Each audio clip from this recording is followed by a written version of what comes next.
Good afternoon students. इस video के अंतर्गत हम लोग लेन देन डीलिंग्स यानी रुपए पैसे का सामग्री का लेन देन के विषय में कैसे कैसे वाक्य आते हैं जो हमारे बातचीत की शैली के अंतर्गत उपयोगी हो सकते हैं, उस संबंध में जानकारी दी गई। पहला है हिसाब साफ रखो। जैसे मान लीजिए दुकान पर आप उधार सामान लेते हैं। बहुत सारे लोगों का जो नौकरी पेशे हैं महीने भर लेते हैं, फिर एक बार जब वेतन मिलता है तो जमा करते हैं। तो उसके लिए कहा जा रहा है उधार साफ रखो, कीप द अकाउंट्स क्लियर। उधार साफ रखो, कीप द अकाउंट्स क्लियर। अनाज का क्या भाव है, मतलब अनाज का मूल्य क्या है, अनाज का क्या भाव है। How is the grain market, अनाज का क्या भाव है, how is the grain market. पैसे गिन लीजिए, पैसे गिन लीजिए, प्लीज काउंट द मनी। पैसे गिन लीजिए, प्लीज काउंट द मनी। पैसे गिन लीजिए, प्लीज काउंट द मनी। मैं उसके धोखे में आ गया, मैं उसके धोखे में आ गया। आई गॉट ड्यूप्ड बाय हिम, मैं उसके धोखे में आ गया।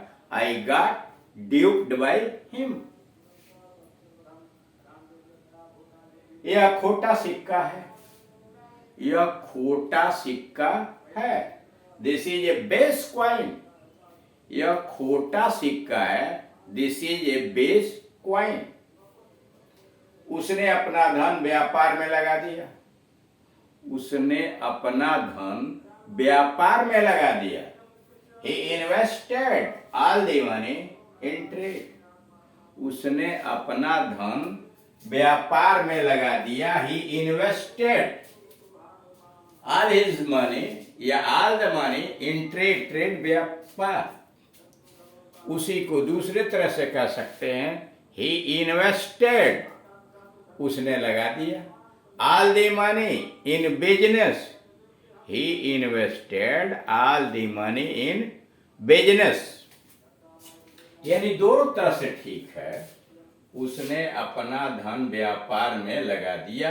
He invested all the money in trade, व्यवसाय व्यापार में लगा दिया, अथवा he invested all the money in business। अगला है मजदूरी ठहरा लो। मजदूरी ठहरा लो का मतलब मजदूरी तय कर लो।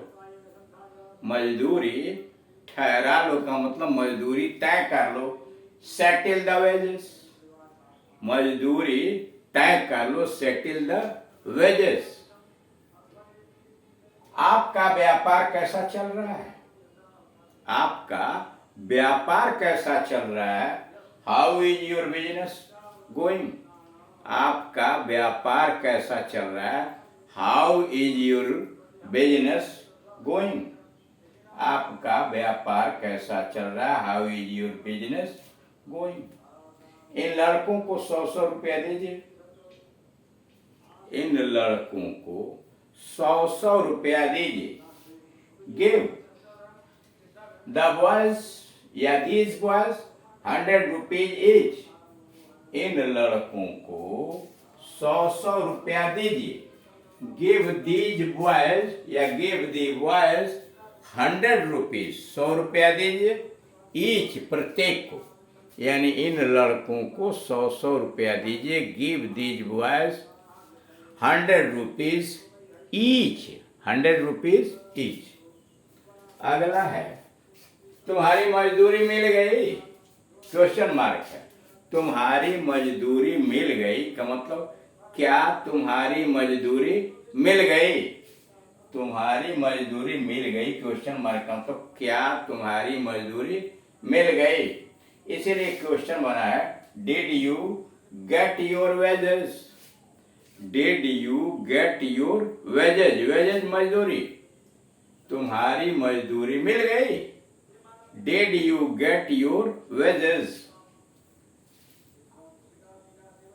अब मेरा आपका हिसाब साफ है। अब मेरा आपका हिसाब साफ है। Now I am square with you. अब मेरा आपका हिसाब साफ है। Now I am square with you. Now I am square with you. अब आपका और मेरा हिसाब साफ दाफ है। Now I am square with you. पेशगी रुपया देना होगा। जैसे मान लीजिए कोई सामान आपने तय किया, कोई चीज खरीदा है, गाड़ी घोड़ा या कोई जानवर खरीदा है, कुछ भी, तो उसके लिए तब माना जाता है व्यापार में कि एडवांस देना पड़ता है। अगर जिस रेट पर आपने लिया एडवांस दे दिया है तो पक्का माना जाता है कि इसी रेट पर वह सामान आपको मिलेगा। पेशगी रुपया देना होगा। Advance money will have to be paid. अगर आप पेशगी नहीं सामान नहीं लेंगे तो आपकी पेशगी की रकम डूब जाएगी। ठीक, पेशगी रुपया देना होगा। एडवांस मनी, पेशगी मतलब advance money, will have to be paid देना होगा।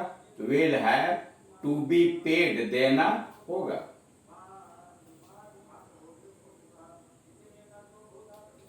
आप मेरे लिए कितना रुपया दे सकते हैं?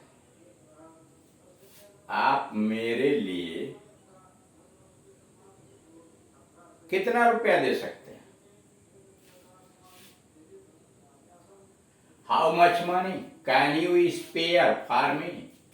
आप मेरे लिए कितना रुपया दे सकते हैं? How much money can you spare for me? How much money कितना रुपया, can you spare for me मेरे लिए अलग कर सकते हैं, मतलब मेरे लिए दे सकते हैं, खर्च कर सकते हैं। हाउ मच मनी कितना रुपया, can you spare for me. अगला है आमदनी से ज्यादा खर्च न करो। आमदनी से ज्यादा खर्च न करो। डोंट स्पेंड, खर्च न करो। Don't spend more than you earn. Earn कमाते हो यानी कमाई से ज्यादा खर्च मत करो। आमदनी से ज्यादा खर्च न करो। Don't spend more than you earn. Don't spend more than you earn. क्या उसने तुम्हारा वेतन दे दिया? क्या उसने तुम्हारा वेतन दे दिया? Has he paid your salary? क्या उसने तुम्हारा वेतन दे दिया? Has he paid your salary? बस बिल बना दीजिए। बस बिल बना दीजिए।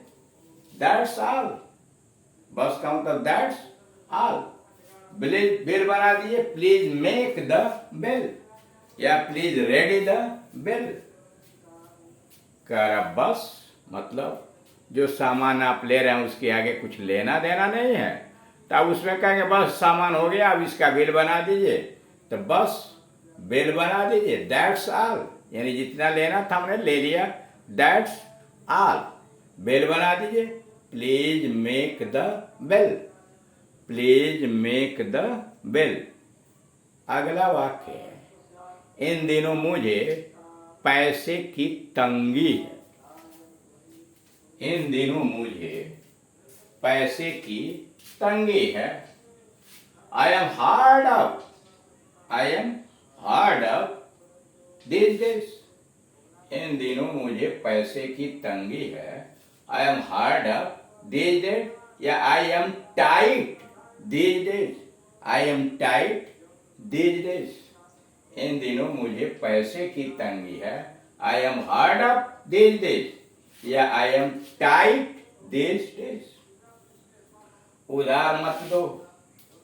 उधार मत दो क्योंकि इससे न केवल रुपया जाता है बल्कि मित्र भी। उधार मत दो क्योंकि इससे न केवल रुपया जाता है वरन मित्र भी। डोंट लेंड, उधार मत दो। Don't lend for a loan often loses. For a loan often loses both itself and a friend. उधार मत दो। डोंट लेंड क्योंकि इससे न केवल रुपया जाता वरन मित्र डोंट लैंड फार, क्योंकि या इसलिए कि a loan often loses, a loan often loses both itself, अपने आप को भी, एंड ए फ्रेंड, यानी उधार मत दो क्योंकि इससे न केवल रुपया जाता है वरन मित्र भी, don't land for a loan often loses both itself and friend. मेरे पास नगद रुपया नहीं, मेरे पास नकद रुपया नहीं है, I don't have any cash, मेरे पास नकद रुपया नहीं है, I don't have any cash. तो इस तरह से आप देख रहे हैं कि लेन देन, व्यापार से संबंधित ये वाक्य किस प्रकार से प्रयोग किए जा सकते हैं। आप इन्हीं के आधार पर दूसरे प्रकार के वाक्य लेन देन से संबंधित आप बना सकते हैं। और सबसे बड़ी बात यह है कि इन वाक्यों का जब मार्केट में आप जाते हैं या बाजार से संबंधित किसी व्यक्ति से, बिजनेस से संबंधित किसी व्यक्ति से बातचीत करते हैं तो इस प्रकार के वाक्यों की आवश्यकता पड़ती है। जब हम इंग्लिश स्पीकिंग करना चाहते हैं तो उनमें विभिन्न तरह के विषय वस्तु पर हमें वाक्य चाहिए, घर के लिए, बाहर के लिए, बाजार के लिए, स्टेशन के लिए, हॉस्पिटल के लिए, जहां यानी जीवन के जितने भी क्षेत्र हैं सभी विषयों पर आपको बातचीत करनी है। तो जब सभी विषयों पर बातचीत करनी है तो उनकी हिंदी अंग्रेजी हर विषयों के विषय में जानना भी चाहिए। जितना अधिक जानकारी आपको विभिन्न विषयों की रहेगी, आपकी बातचीत किसी भी व्यक्ति के साथ, पार्टी, समारोह इत्यादि में आपका बहुत श्रेष्ठ होगा। लोग आपको पढ़ा लिखा व्यक्ति समझेंगे और विशेष रूप से इंग्लिश में आपको कुशल समझा जाएगा। Thank you.